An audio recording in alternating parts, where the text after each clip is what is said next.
Good morning and welcome to Light Reflections from First Friends. We are glad you have chosen to join us for this virtual worship service and hope you find it beneficial to your spiritual journey. We consider this an abbreviated version of our in-person meeting for worship for those wishing to join us from a distance. If this is your first time joining us, First Friends is a thriving, progressive Quaker meeting in the city of Indianapolis, Indiana. We consider ourselves a loving, inclusive, joyous gathering of people seeking to know truth under the leadership of God's Spirit. All are welcome, no matter race, age, cultural background, sexual orientation and identity, marital status, physical and mental ability, family structure, or economic circumstance. Our hope is that through this worship experience, you will discover our faith community is unlike any other, where silent meditation is as important as the spoken word, where we emphasize the importance of one's personal encounter with the divine, and where we seek to support one another as we discover truth together. Now we invite you to center down and enter this virtual worship space with us.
Good morning, friends, and welcome to Light Reflections. Bob's on vacation this week, so today's sermon is given by our guest speaker, Chris Edwards. Chris is a listening professional who helps people find meaning in the stories and rhythms of life, holding space for the mystery of the big questions, that don't have easy answers. His work centers on helping people reclaim their spiritual narratives, especially in seasons of disorientation, doubt, or deconstruction. He maintains a private practice as a spiritual director, narrative Enneagram practitioner, supervisor, and teaches the art of spiritual direction at Fall Creek Abbey. Chris also serves as an affiliate professor at Kairos University and is on staff at Christian Theological Seminary. He is currently pursuing a Doctor of Theology degree with a focus on spiritual direction and soul care. Before coming to the Western Yearly Meeting, Chris served as a priest in the Celtic Christian Church, and he has over 20 years of experience leading faith communities and guiding spiritual formation. He lives with his wife, Jill, in Fountain Square and is a member of First Friends. Our scripture reading today is from Luke 24:13-35. Now on that same day, two of them were going to a village called Emmaus, about 7 miles from Jerusalem, and talking with each other about all these things that had happened. While they were talking and discussing, Jesus himself came near and went with them. But their eyes were kept from recognizing him. And he said to them, "What are you discussing with each other while you walk along?" They stood still, looking sad. Then one of them, whose name was Cleopas, answered him, "Are you the only stranger in Jerusalem who does not know the things that have taken place there in these days?" He asked them, "What things?"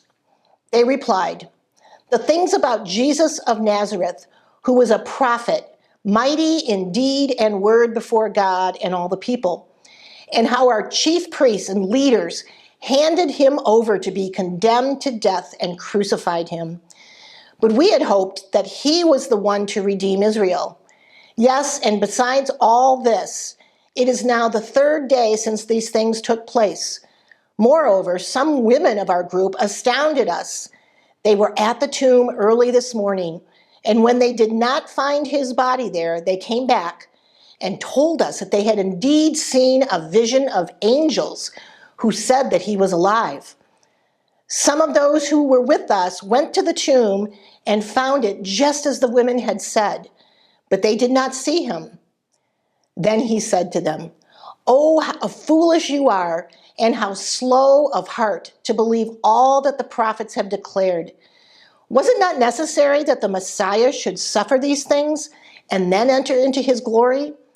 Then, beginning with Moses and all the prophets, he interpreted to them the things about himself in all the scriptures.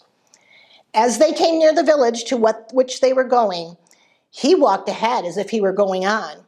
But they urged him strongly, saying, "Stay with us, because it's almost evening and the day is now nearly over." So he went in to stay with them. When he was at the table with them, he took bread, blessed and broke it, and gave it to them. Then their eyes were opened, and they recognized him, and he vanished from their sight. They said to each other, "Were not our hearts burning within us while he was talking to us on the road, while he was opening the scriptures to us?" That same hour they got up and returned to Jerusalem, and they found the 11 and their companions gathered together. They were saying, "The Lord has risen indeed, and he has appeared to Simon." Then they told what had happened on the road and how he had been made known to them in the breaking of the bread.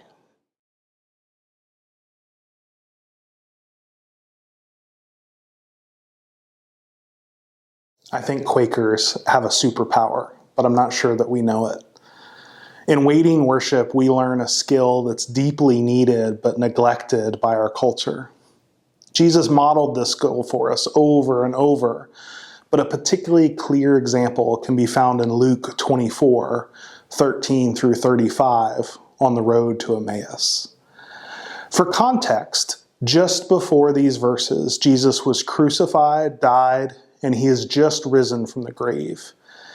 He's not yet appeared to many, or any, of the disciples, depending on the account that you read. Rumors are spreading that the tomb was empty, that death did not hold the Christ. But this truth is too much to hope for. Their grief demanded a protective reflex against any hope that was bubbling to the surface. There's two disciples that traveled the road, gossiping about the rumors and all that's been happening. And a stranger comes alongside, asking questions. Aghast that the stranger does not know the talk of the town, "You must be the only one in all the land who has not heard." They, like school children, recount all that has happened. But the stranger kept asking questions, getting them to talk more and more. When he went to travel on, they invited him to dinner. At the meal, he broke bread, he blessed it, and he served it to them. And suddenly they saw it was Jesus. As the truth of his presence dawned on them in their growing awareness, he disappeared. As they talked about this new happening, they realized they had known the whole time. Were not our hearts burning within while talking and traveling with him? Somewhere within, they knew something that they did not seem to know on the surface. Did you know that you know things that you don't know that you know? You might be thinking to yourself that you couldn't know, since you indeed can't know what you don't know, by definition. On the other hand, you might be thinking that you don't know what I'm talking about, or that I don't know what I'm talking about. But bear with me. The other day, my wife Jill and I had an encounter that's not all that unusual in the Edwards household. We're both thinkers and introverts, prone to getting lost in our heads. And she asked me a question, and I said I didn't know what she said. I don't have the best of hearing, so with a confused look on my face, I looked at her and asked her to repeat herself with a perfunctory, "Huh?" When she turned to respond to me with a glare that scolded my inattentiveness, I suddenly knew what I had not known a moment before. Her question was there in my memory, clear as day, without a bit of ambiguity. Before a word left her mouth, I answered, naming our nightly uncertainty around dinner with, "I don't know, what do you want for dinner?" And from there, our nightly dialogue continued in a routine manner. I didn't know that I knew what she said. Have you ever thought you had not heard someone only to find that somehow, a moment later, you knew exactly what they said? If so, then you too know that you know things that you did not know that you knew. There's a scholar I love, her name's Esther Meek. She studies knowing. She helps us to see where this unknown knowing lives. She tells a story about when she was a child and her father was teaching her how to ride a bike. He took her to the top of a hill and he pointed the bike down the hill and he placed her on the seat and he pushed the bike. As she was flailing, she remembers his voice behind her calling out, "Balance!" She describes her little brain wrestling with that word. What does that mean? If you know how to ride a bike, you know exactly what that means. But I could give you the whole day to describe it to that little girl. None of your words would get her any closer to knowing what to do to keep the bike upright. Your body knows something that you could never quite put into words. I didn't know I could do this, talk in front of a crowd. I was a new youth pastor, 19 years of age, and I had never preached a sermon when I was invited to speak at a revival. Not only was I inexperienced in the art of homiletics, but somehow I had managed to make it through my entire education without even one time speaking in front of the class. I did my best to prepare, but when I saw the crowd of hundreds of strangers, I didn't know if any words or sounds would come out of my mouth. My palms were sweaty and my stomach was churning and I wanted nothing more but to run away. When I got behind the podium, everything settled. Words came out. The people responded with grunts of approval and amens. To be fair, these were not Quakers. But I was in awe. God had done through me what I could not have done on my own. I had not known, as Philippians 4:13 says, that I could do all things through God who strengthens me. I had only heard it. But my body knew what my mind could not. It settled in and acted when my understanding came up empty. Research in neuroscience explains that all of the information from our nervous system travels up the brainstem and into the right side of the brain, the home of our subconscious. The same part of our brain that pumps our heart and regulates our temperature then decides which bits of that information to feed to the left side of your brain. It's here where our conscious mind and the language centers live. The subconscious part of our brain samples the environment 6 times every second, processing 11 million bits of data, while our conscious mind only samples the environment 5 times every second, registering a measly 16 to 40 bits of data. The body knows so much more than it could ever tell you. Somewhere in my body, God placed the knowing of how to settle into a podium to preach, despite my social anxiety the moment I step away from it. And like me knowing that Jill asked what I wanted for dinner, the disciples had a knowing that this stranger was Jesus. In each case, the knowing needed to travel from one side of the brain to the other. Before we talk about how Jesus shows us how to help that journey along, we need to examine another knowing danger. First, we talked about when I don't have knowing, and then I realize that I do. But sometimes I have knowing, and then I realize I don't. I learned to play the cello as an adult. Learned might be a generous description for my hacking away at Mary Had a Little Lamb for like 5 years. But let's go with it. Part of my education included learning how to read music. Each note is given a name of a letter, A through G, and placed at a certain location on a series of lines to represent a given sound. We're taught to translate the symbol on the lines into a letter, and then the letter into a particular motion on the musical instrument. As I was learning this, the translation was all happening very consciously with a great deal of effort. You might understand my surprise when my teacher, who had just played a note from the page as a demonstration, could not answer my simple question about which note that was she had played. I gestured and I pointed to the note on the page, trying to be more clear because I assumed she must not understand my question. And then I watched her count the lines, using the same good boys do fine always mnemonic that I often had to use. What was going on here? How could she not know? I understood her dilemma a little later in my musical journey because the more I learned about music, the more my subconscious took over. The translation from letter to note and note to motion became automatic and less conscious. Eventually, I too started to forget the letter connected to the note on the page. A little later, I noticed that the letter connected to the place on the fretboard also started to fade away. I had less and less use for the letter. You may have heard the saying, if you don't use it, you lose it. This is Hebb's law. It's an idea passed around neuroscience circles to explain the pruning that our brains do to be as efficient as possible. In the case of learning music, my brain thought it was more efficient to skip the intermediary letter and just translate image to motion. Later, during COVID, I stopped playing altogether, and my brain started pruning even my most basic musical memories, ones I'd had rather had kept. If this can happen with my musical memories, can it also happen with knowing God?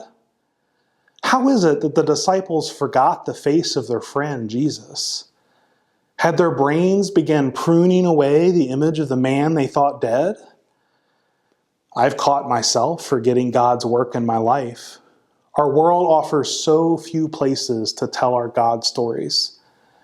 How many of them get pruned away is the atrophy for lack of integration into our larger narratives.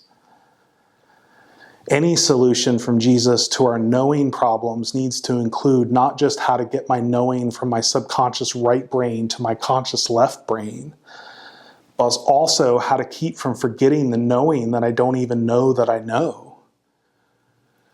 Jesus' example offers a couple of ideas for healthy knowing that fit well within the Quaker milieu. First, he listens. When Jesus first encountered the two disciples on the road, he listened to their gossip. There's nothing that they had to speculate on that he did not already know, and know more fully than they did, but he listened. He was not listening so that he might hear, but so that they might be heard. In being heard, they found their knowing. When we think of Jesus in the scriptures, we might imagine him mostly preaching or talking. But in a study of Mark that I just finished for school, I found that Jesus listened in 94.1% of the dialogues. 64.7% of his conversations started with him listening before he even said a single word.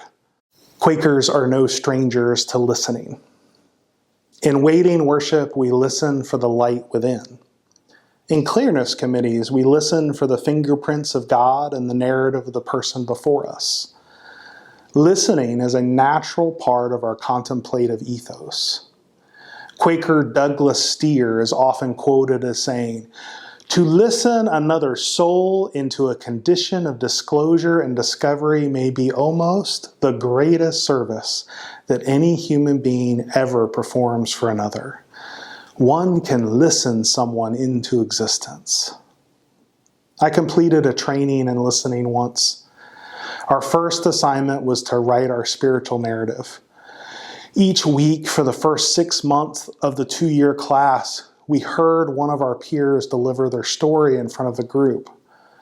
We held space for each other's stories, and we learned about sacred listening by practicing being fully present for each other's sacred story. After each one, we sang together as a way to honor the sacred tale that we had just heard.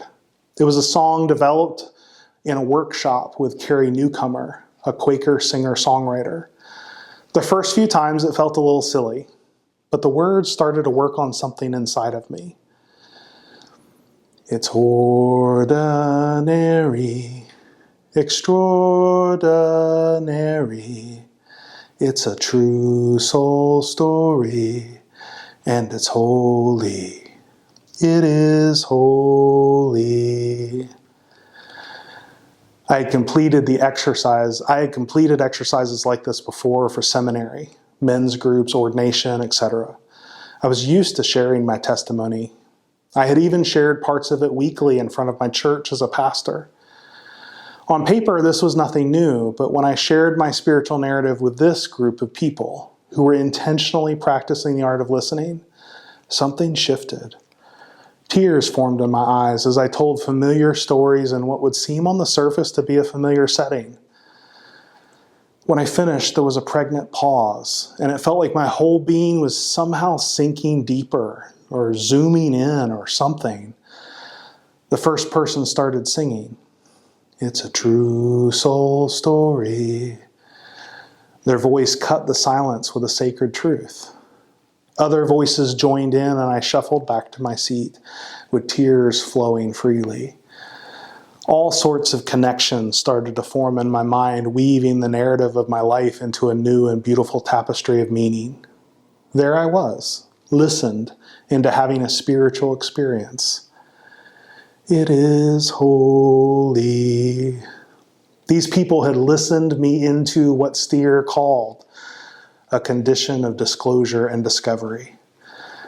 It really was a great service to me. The knowing journey from subconscious to conscious was aided by the open and receptive space to speak my thoughts out loud. Listening addresses our first problem, creating the reflective space needed for the knowing to take that long 10-centimeter journey from the right to the left brain. What if we took this listening with us outside these walls, out into the busy world that moves too fast for listening? Knowing that listening can help another find their own knowing, that you can listen them into an awareness of that of God, might you consider your next encounter an invitation to ministry? On the road to Emmaus, Jesus also asked questions. He asked about what he already knew. He didn't need their knowing. He was not asking for information. His queries were a speech act of service. His questions brought them back to their inner knowing when they paused on the surface or turned away from the light within to find answers in another. Questions probed at the knowing that they did not yet know that they had. In the research project that I mentioned earlier, I found that over 20% of Jesus' sentences were questions or queries. Given the monologues and sermons recorded in the Gospel of Mark, this shows an affinity for that particular conversational tool. Quakers, too, have a fondness for a good query. Here at First Friends, Pastor Bob ends every sermon with a series of queries for us to take into waiting worship. Another Quaker author, Charity Sandstrom, published a book of nothing but questions in her Quaker Queries for All Seasons. Narrative therapists and practitioners are listening professionals that help us to integrate forgotten and underprivileged stories that are at risk of being purged from our memory. These marginalized tales might be isolated experiences that have never been fully processed or integrated with our larger stories. Narrative practitioners use questions to encourage us to thicken the story. My colleague at Christian Theological Seminary, Dr. Suzanne Coyle, is a well-known leader in the practice, and she says, by thickening stories, people are better able to identify which life stories are enriching, which stories they would like to develop further, which stories they want to de-emphasize. New directions and possibilities for our life stories emerge. She adds that this is how our lives gain meaning. Carefully crafted questions help us address the second problem, to tap into and stay with the knowing that we already have, to thicken the knowing so that we don't forget it. What would it be like for you to engage your curiosity, for you to find the inner child who knew how to ask question after question until your parents and siblings were exasperated with you? I'm not encouraging you to annoy people, but instead of offering answers this week, what would it feel like to turn to those looking to you for answers back to their own knowing? Finally, lest you only take these as tasks for you to perform as a service to others, I want to ensure that you pause to consider how you too might find receptive spaces where you are heard and queried so that you might both know and remember what you know. Sharing testimonies is a great example of such a receptive space. While visiting Hadley Friends recently, I was pleased to discover that each week they take turns giving space for a member or a regular attender to share their story, to share their knowing so that they might know it more fully. Alternatively, those with something that they would like to explore in more depth might decide to seek a clearness committee. How long has it been since you've had intentional listening space held for you? Maybe those spaces feel too public for you, and you need a private or individual space to explore your stories. There are people who create intentional space for individuals for the sort of listening and queries that we've been talking about. The training I mentioned earlier was part of my training as a spiritual director, a practice that focuses on exactly this sort of listening. I know that there are several of us within Western Yearly Meeting, like Rachel Dahl Mahoney, Della Stanley Green. Both of them come to mind right off the bat. What I've learned as a spiritual director is that the world is desperate for more listening. We're in the middle of a mental health crisis, and our therapists are overwhelmed. The harvest is plentiful, but the workers are few. Quakers, however, have refined these listening skills over many lifetimes. Friends are made for this. In monastic circles, each order has what they call a charism. It's their special gift to the world. Among the Benedictines, it's their hospitality, the Franciscans, simplicity, the Jesuits, teaching. I wonder if listening is the Quaker charism. In other words, to circle back to the very beginning, I wonder if it's our superpower. As we enter waiting worship today, I encourage you to practice listening by listening to that of God within.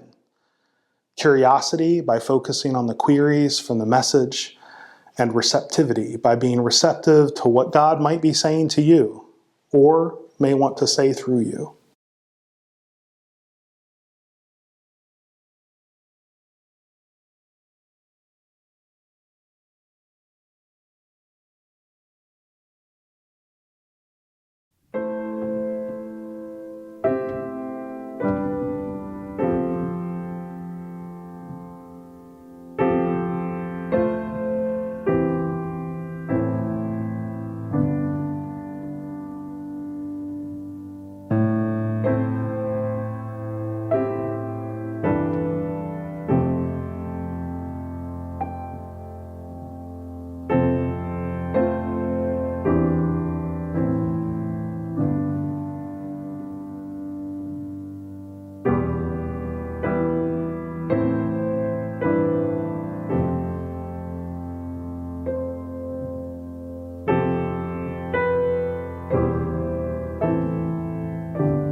Sing a new song.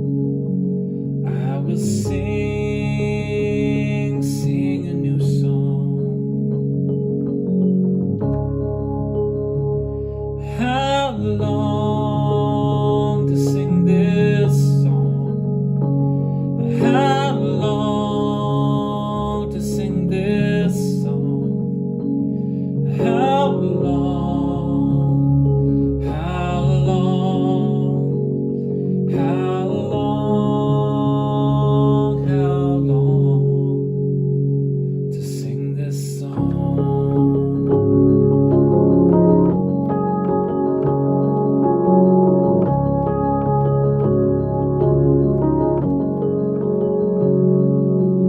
Set my feet upon the rock and made my footsteps firm. Many will see and fear. I will sing, sing a new song. I will sing,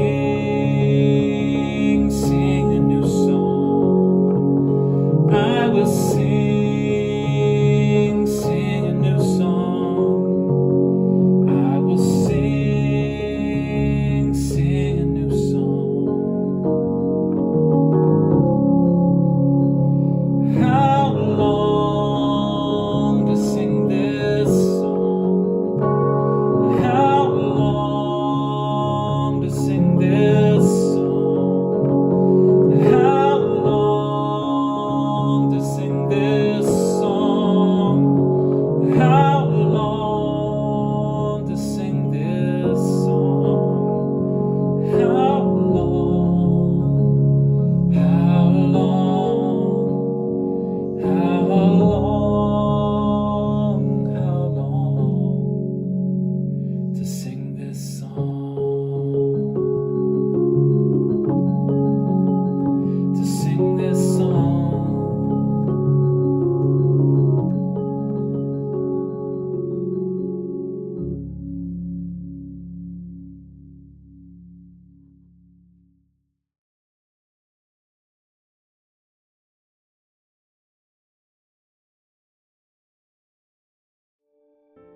We close this time of worship with a Quaker prayer.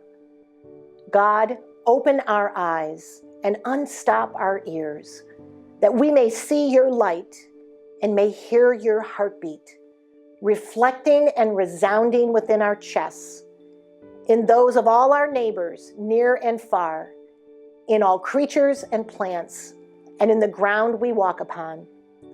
When we finally are able to yield to the leading of your rhythm and flow, may we come to walk cheerfully over the world, answering that of you in all. Amen. Have a great week, friends.